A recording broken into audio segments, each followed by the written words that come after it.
ইবাদত করার মাধ্যমে আখিরাতের বস্তু চেষ্টা করো। আল্লাহ বলেন ফাউলাইকা কানা সাইয়ুকুম মাশকুরা, বান্দারে আমি তোমার এই চেষ্টাকে নষ্ট করে ফেলবো না, তোমার এই চেষ্টাকে মূল্যায়ন করা হবে। এমন হবে না তুমি আমল করবে আর আল্লাহ তোমার আমলকে বাতিল করে দেবে।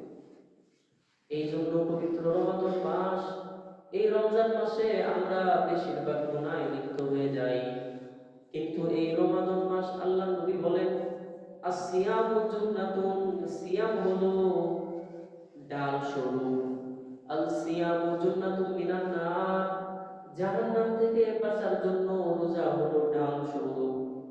পৃথিবীর অন্য কোন আমলকে আল্লাহ নবী জাহান্নাম থেকে বাঁচার জন্য ডাল বললেন না।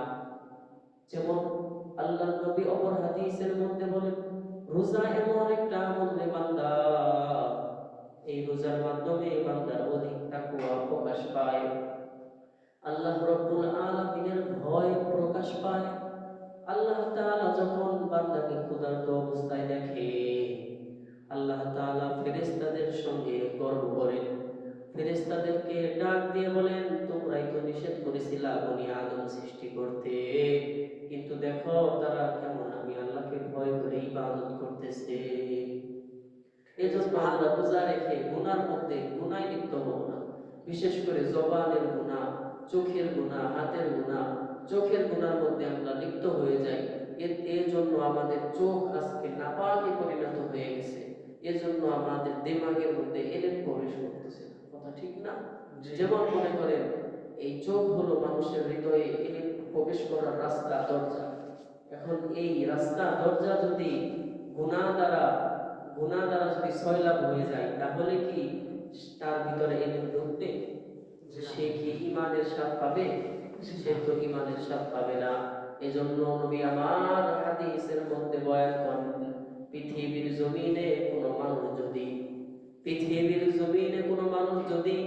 চোখের গুনাহ থেকে বাঁচার জন্য সামান্য পরিমাণ চেষ্টা করে, নবী আমার বলেন পৃথিবীর জমিনে কোন মানুষ যদি রাস্তায় পরনারী, এই পরনারী কিন্তু আমার আপনার জন্য হারাম, এই কোন নারীদের উপর যদি নজর পড়ে যায়, আল্লাহ নবী বলেন মা মিন মুসলিমিন ইয়ানজুরু ইলা মাহাসিনি ইমরাতিন আও ওয়ালা মাররাতিন, কোন মানুষ যদি কোন নারীর প্রতি নজর দেয় আর যদি আল্লাহকে ভয় করে নজরকে ফিরিয়ে নেয়, নবী আমার বলেন ইয়াজিদু হালাওয়াতাল ঈমান, ওই বান্দা দুনিয়াতে জীবিত থাকা অবস্থায় ঈমানের স্বাদ পেয়ে যাবে।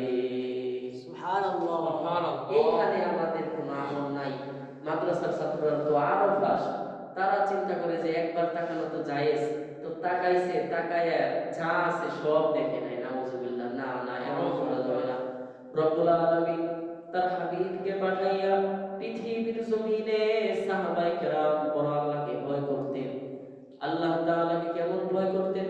আল্লাহ নবীর বিখ্যাত সাহাবী জারীর ইবনে আব্দুল্লাহ রাদিয়াল্লাহু আনহু বলেন ইয়া রাসূলুল্লাহ, আপনি তো বললেন রাস্তায় নিজের দৃষ্টিকে অবনত নিচের দিকে রাখতে, কিন্তু আমরা যখন রাস্তায় চলি তখন তো আমরা সাধারণত সামনের দিকে চলে যাই।